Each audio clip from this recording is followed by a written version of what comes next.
Hey guys, it's Ron and Hope Unfiltered. I told you I had a couple of these that I was going to be doing without the life of the party. Yeah, she's a lot easier to look at. I get it. And she's a lot funner to talk to.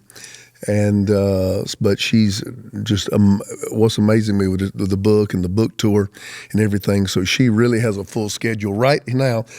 And so I've taken this opportunity to basically hit a couple of topics that I just wanted to get up and hit. I don't ever want to turn this into a Bible study. You got plenty of ways to get my biblical content and my preaching. You got the vault. That's my entire archive. You got YouTube. You know, we got TV. We got all kind of ways to get to it. I don't want this to be that. I want this to be something different. So maybe a topic that generally I wouldn't bring to the pulpit, or, you know, maybe even handling it in a conversational way. In a way with hope that maybe we can talk about it that wouldn't be, you know, just pulpit oriented. So I'm not trying to do a Bible study. I'm not turning this thing into a different format. I want it to be fun. And I want you to hear me and my wife just kind of pick on each other and our banter back and forth as we go at each other, because that's really kind of who we are, and we're like that all the time. And hopefully it's comical and it's sometimes fun and entertaining to you. But I want to welcome you to Ron and Hope Unfiltered, real, raw, and relevant. I want to talk about today, and this is for everybody. I was going to say what kind of leader, but then everybody will say, well, this ain't for me. This is a leadership podcast, and there's a million of those. The kind of person everybody would want to follow. You know, what is that kind of person? I've been leading people all my life. You know, when I was on the ball team, you know, I come into the huddle. I couldn't help it. I was talking. You know, when I was on the sideline, the basketball team, and it was a timeout, you know, Coach, can I speak? You know, because I got an idea.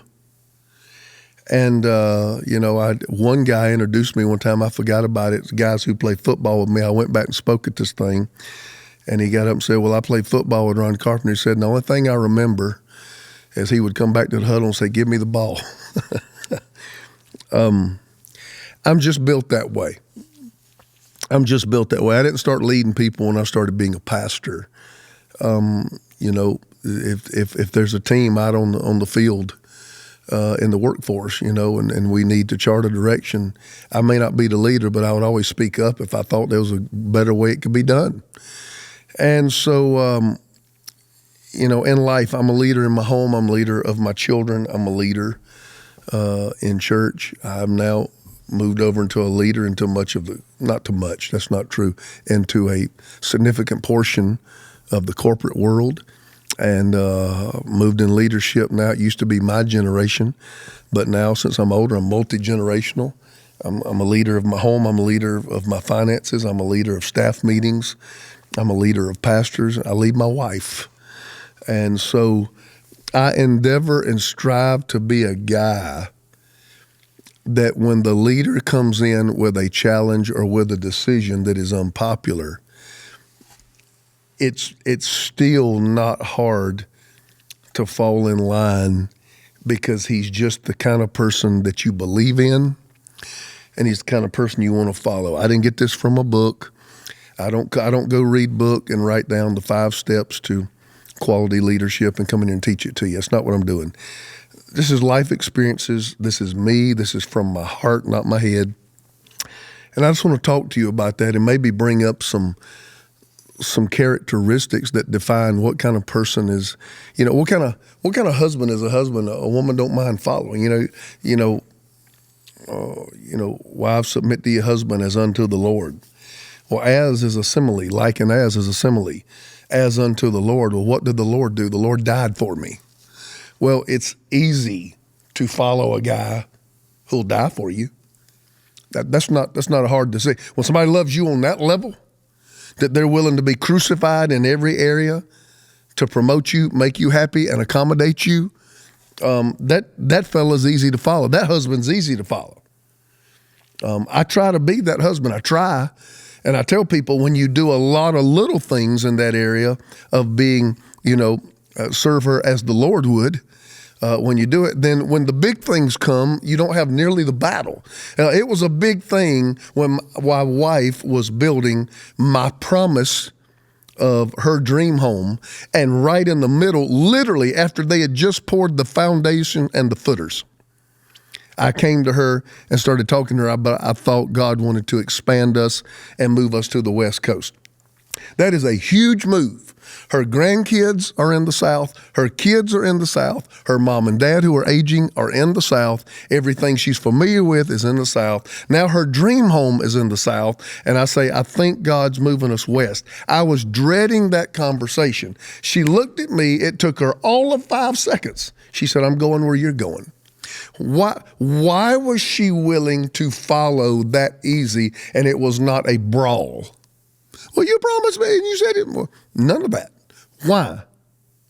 Hopefully it was 1,000 little things of standing up when she walks into the room, wiping her feet off when she gets out of the tub so she don't slide down, nursing her back to health when she's had 3 different operations, 2 just on her hips, where she was down and couldn't even walk, having all types of hip surgery, nursing her back to health after she had had babies, watching over her when she was sick, cooking the kind of meal she wants to cook. What vacation do you want to go to? In other words, a constant crucifixion of my own desires. Why? Because I want you to be happy. Then I need you to make a big decision. That person became easy to follow. Let me talk along those lines. I'm going to throw you out a few characteristics, and they're not going to be the general leadership stuff. Number 1, a person of character and integrity. If I find out you have no character and no integrity, I just can't run with you. I didn't say I didn't love you as unto the Lord. I didn't say I didn't care for your soul. I didn't even say you can't be in my life. But I just can't run with you. I can't lean on you, and I certainly can't follow you if I know you have no character. Why do we say that these are characters in the phone that we type in? Okay, on Twitter used to have anyway 100 and some characters. It's more now. Why do we call them characters? Because A is A every day. 1 is 1 every day. And these things do not change. It don't matter if it's, big, small, little, great, good economy, bad economy, Democratic or Republican president. 1 don't matter. 1 is always 1. And when I type in A is always A. People with character do not change with what is going on around them. The pylons of their convictions are driven deep into the ground, and you can know that when they are forced into a place of pressure and stress, their values do not change. When I see somebody that's stressed and they're willing to break all of their rules, that person makes me nervous. I had a discussion this week where there was a compliance issue that was given out by California law that affected our employees, and we were working real hard in HR. They were big issues. They weren't small, and sometimes it takes time to rearrange your organization to make it compliant. And we had something right on us. I mean, it was right on top of us, and I couldn't get everything fixed between contract labor and salary labor and part-time labor. I couldn't get everything fixed before this event that the whole church staff just about was participating in, or much of them. And so, it meant that I wasn't going to be following all the rules during this. That bothered me so much that I called a meeting. And I called a meeting and I said, I don't want you to think that I fudge on little things, because if you're unfaithful in little, you'll think that I'm unfaithful in much. And people say, well, if he'll fudge on this, I wonder what else he'll cut corners on. And I let them know the context of which I was in, the problem with which I was encountering, the deadline that I was up against, and the decisions I was implementing to make sure I would never be in that position again. Why? Because I want them to feel solid when they're with me. I want them to feel solid when they're in the room. I don't want to walk out and they wonder what I'm thinking, what I'm up to. And, is he a shyster? Is he a chameleon? Is he like this in here? Is he like that somewhere else? I want to be a man of God, and I want to be a man of God all the time, and I want to be a man of God every day. And it's very, very important that they see me that way, because to me, a person of character is easy to follow. Character has within it a defining characteristic called integrity. I want to talk about integrity when I come back from this ad. Don't turn away from our ads, because these are our advertisers that we believe in. The majority of them, we use their products. Some of them I hadn't got a chance to use their product yet because they're new to us. But if you'll stay right in here with me in these next 2 minutes, there's some people that's very important to me, this podcast. And if the podcast is important to you, they're helping us get to you. So I just want to let you know we have wonderful, wonderful company called Fabric. And whenever I look at pictures of my kids from the past year or even just a few months ago, I'm so amazed at how fast they're growing up. And then, it hits me hard. I'm getting older too. And that's why planning for my family's financial security has become such a top priority to me. Making sure we're prepared and I have enough life insurance in case something unexpected happens and I'm out of the picture is crucial. Pardon me. And Fabric by Gerber Life makes it simple to get the protection that's right for your family. Fabric by Gerber Life was designed by parents for parents to help get a high quality, surprisingly affordable term life insurance policy in less than 10 minutes. Not 10 days, 10 minutes. Fabric has flexible policies that fit your family and your budget with quality policies like $1 million in coverage for less than $1 a day. Wow. It's all online and on your schedule. No appointments, scheduling, or piles of paperwork. Just apply when it's convenient to you. You can go from start to covered in less than 10 minutes with no health exam required. There's no risk to apply. They have a 30-day money-back guarantee, and you can cancel at any time. Fabric has partnered with Gerber Life, trusted by millions of families like yours for over 50 years. With over 1,800 five-star reviews, they're rated as excellent on Trustpilot. And Fabric has more than just life insurance. It's a one-stop shop that also has free digital wills, investment accounts that let you save for your kids' future, and you can manage your family's finances right from your phone, so your family's prepared for anything. Join thousands of parents who trust Fabric to protect their family. Apply today in just minutes at meetfabric.com/Ron Hope. That's meetfabric.com/Ron Hope. MEET fabric.com/Ron Hope. Policies issued by Western Southern Life Assurance Company, not available in certain states. Prices subject to underwriting and health questions.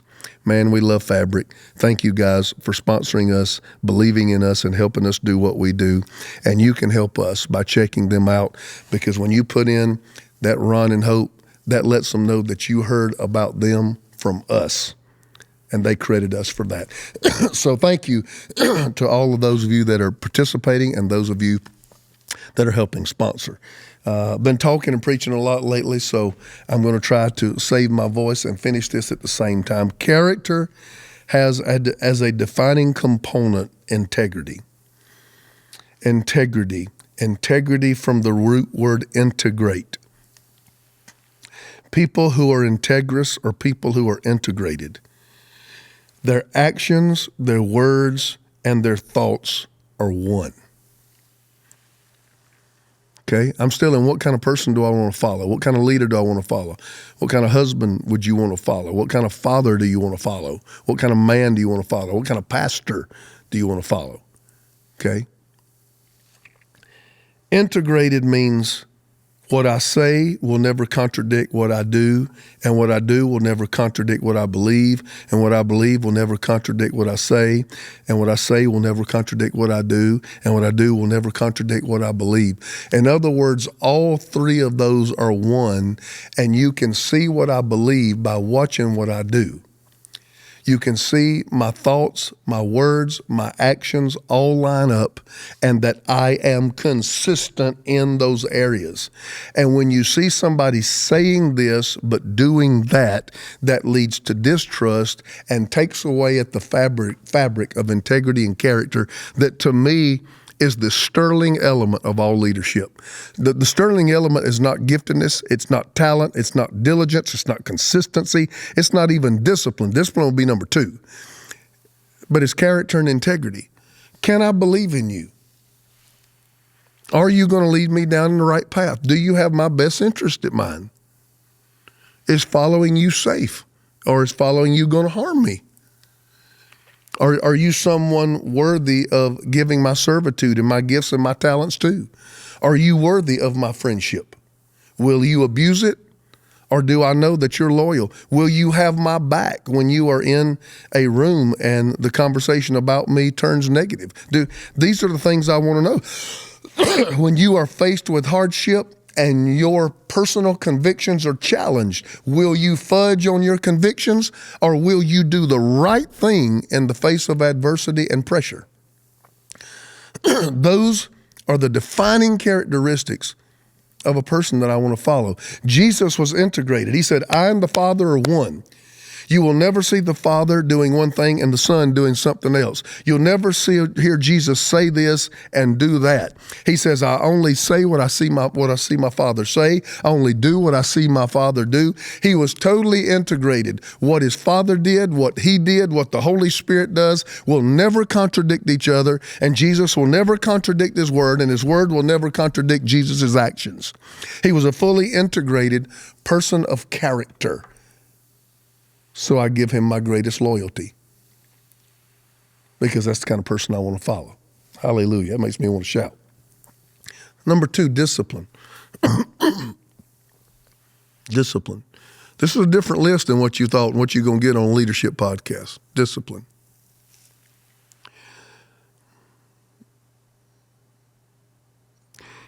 It is hard to follow a person who has various areas of their life that are just out of control. Discipline means controlling your appetites.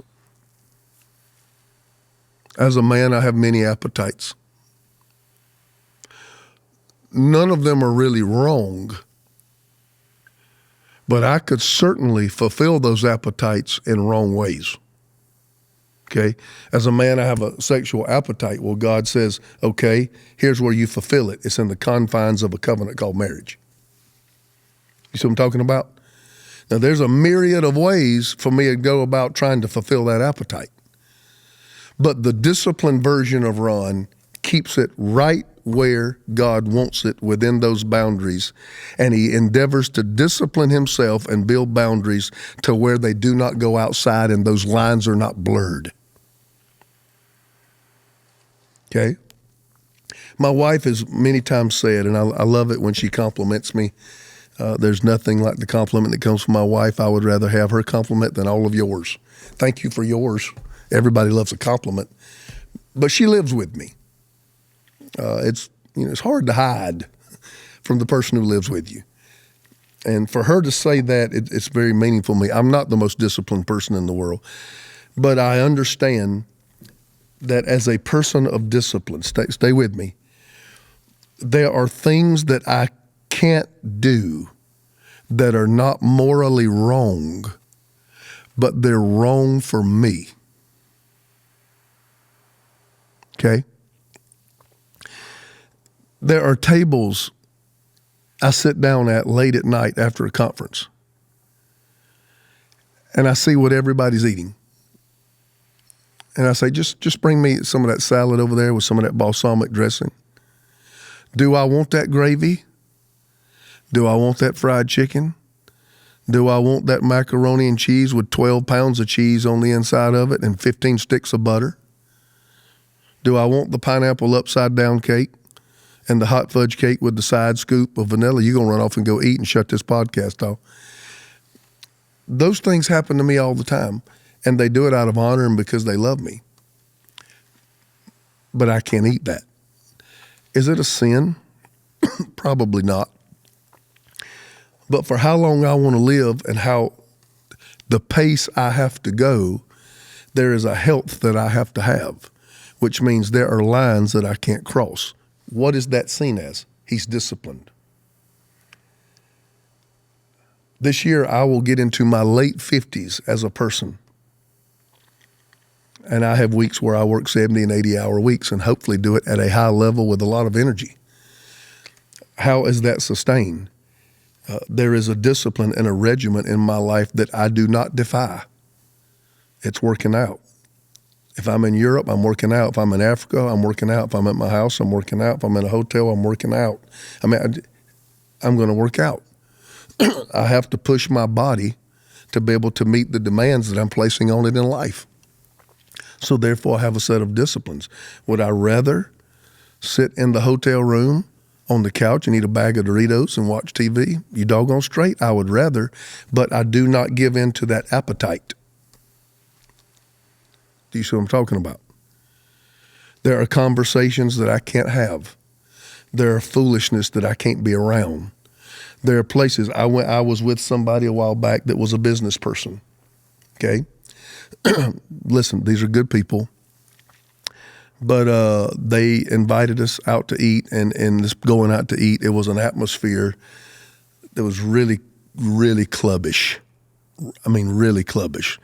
There was a lot of very risque dressed women, almost scantily dressed. The atmosphere, the culture of the room was one where I was extremely uncomfortable. And after trying to not be rude, I told Hope, I said, I can't stay in here. I can't be here. Was it morally wrong? I don't know. But Ron couldn't do it. Why? For who I am and what God's called me to do, I have to maintain this discipline that there's some environments that are just not conducive to the call of God on my life. And if things went down there that I have nothing to do with, just because I was there, I would get associated with it. And that's going through my head. So what I have to do, I have to discipline myself and remove myself from that atmosphere. I salvaged the relationship, but I had to let the people understand, this is why I can't be here. Whew. I'm saying a person of discipline, not given to out of control appetites. Do you have appetites that want to sabotage your future and the purpose of God on your life? You have got to rein those appetites in. What is that word called when you do that? It's called discipline. It's called being disciplined. Discipline is not doing what's fun. Discipline is doing what's hard because it's better. So the kind of person I want to follow is a person of character and integrity. And number two, these are the things I value most in someone I would want to follow. Secondly, is someone that I know they're disciplined. Do they have it all down pat? No. But as I look over the scope of their life, they're managing the appetites of life well. That's what I'm talking about.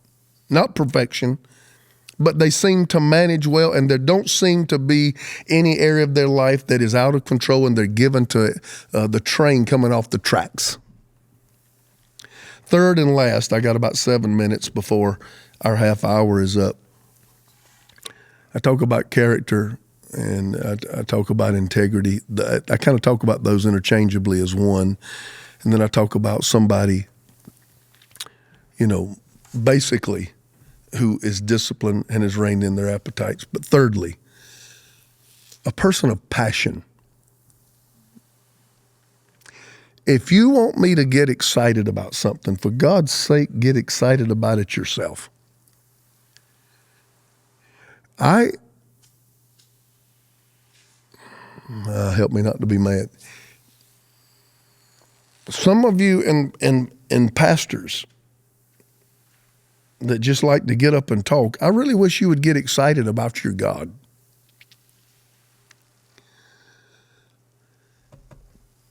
Your God is not boring. Your God is powerful. Your God is gaudy. What you want on your finger, he paves roads with it. He couldn't even get his robe in the temple. It wouldn't fit. The thing you're trying to buy your wife to hang around her neck, some pearls, he builds gates out of it. Your God is lavish. Your God is decadent. Your God is alive. Your God is miraculous. Your God in many ways is eccentric. And he is far from boring.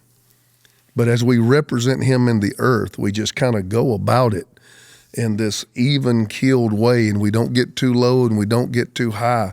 And I want to follow a person of passion. I want to follow a person who feels what they're saying. I want to know when you're speaking about it that you believe down to your bones what you are saying. I want you to speak with such passion and such conviction that it moves me, even if previously before I heard you, I didn't care anything about your topic or care anything about the thing that you're talking about. I want you to be passionate enough that your passion stirs me if I don't have any. And most of the time we think about, motivating people. We talk about inspiring people. If you are a person of passion, motivation, and inspiration of others comes automatically. You don't have to walk into a room and inspire. You don't have to walk into a room and motivate it. The sheer passion by which you approach every room, every person, every day, and get up and approach life with is infectious and motivational and inspirational to everybody that is within reach of you. And I do want somebody to have character, first and foremost. That's most important to me. I want to know that I can trust you. I want to know that I can believe in you. And I want to know that you're going to do what you said you was going to do. Secondly, I want to know that you're disciplined, and in most of the areas of your life, you've got your appetites reined in pretty tight. But thirdly, I want to know that you deeply, deeply feel what it is you're trying to sell me. Even God says, whatsoever things ye desire, when you pray, believe that you have received. In other words, God said, we talk about believing that you have received, but God said, if you don't desire it, don't bring it to me. He says, if it don't mean anything to you, why should it mean anything to me? In Malachi 1, God tells them, says, you're bringing me the weak lambs, the sick lambs, the three-legged lambs, the blind lambs. No, he wanted the spotless lambs. He wants the first fruits. He wants the tithe. He wants the best. He wants the best of what you got. They're bringing him the worst. And God looked at the priest and said, if you would, just shut the doors. He said, because as long as you're bringing stuff that don't mean anything to you, why should it mean anything to me? Shut the whole thing down because it's meaningless. And I'm getting animated here. Why? Because I'm passionate about passion. And there are times where you have to go and rekindle your passion. There are times where you have to remove yourself and go and take a break to rejuvenate your passion, rejuvenate your youth, rejuvenate, your strength. Those are all things. You got to learn how to manage it. You got to learn what depletes you. You got to learn what replenishes you. And you got to learn to try to bring some type of balance to that. But the long and short of it is, if it doesn't move you, how do you expect it to move me? Don't tell me your testimony of Jesus in a boring fashion. If he's changed your life, talk to me like he's changed your life. The reason I get up and say, why are you so animated on Sunday? Is because I believe so deeply in what I'm about to say. It's not a switch that I turn on and say, all right, I got to go get in front of the people. I got to be excited. That's not it. In fact, a lot of times I try to dial that down and say, all right, let me just teach. Let me just talk. And I can't do it. Because I get so enthusiastic about what is coming out of me that all of a sudden I'm acting like a crazy man all over the front of the church. And what happens? Motivation and inspiration takes part, and you see it bouncing all over the church. Why? Because a person of passion has that effect on a crowd. You don't even have to intentionally inspire or intentionally motivate. It comes reproductive off the passion that is within you. What kind of person do you want to follow? I want them to have character and integrity. I want them to be a person of great discipline. I want to be a person of great passion. There's a lot of other things I could do in smaller elements to fill in the blank. But the fact is, these are the three outliers that mean so much to me. Take this and do what you can with it. Subscribe, like it, share it with somebody, send them a text, send them a link. Do whatever you got to do, because it certainly helps us out, and it makes people like Fabric want to come on here, and it makes them be clients, which means we can do what we do more and we can do what we do better. So it all is cyclical and has a reciprocal process to it. You can help us out just by hitting a button and getting involved. Listen, I love you guys, and this is Ron Carpenter, Real, Raw, and Relevant. Hope will be back with me next time, and you get to see the pretty face and you get to see the bubbly personality. And she is such my better half, and I miss her when she's gone. But I've tried to take advantage of these two. I hope that you have enjoyed last week's and this week's, as I've really tackled two topics that were dear to my heart, and hopefully they've aided you in some type of way. So until next time, it's Ron and Hope, Unfiltered, Real, Raw, and Relevant. We love you guys. I'll see you real soon.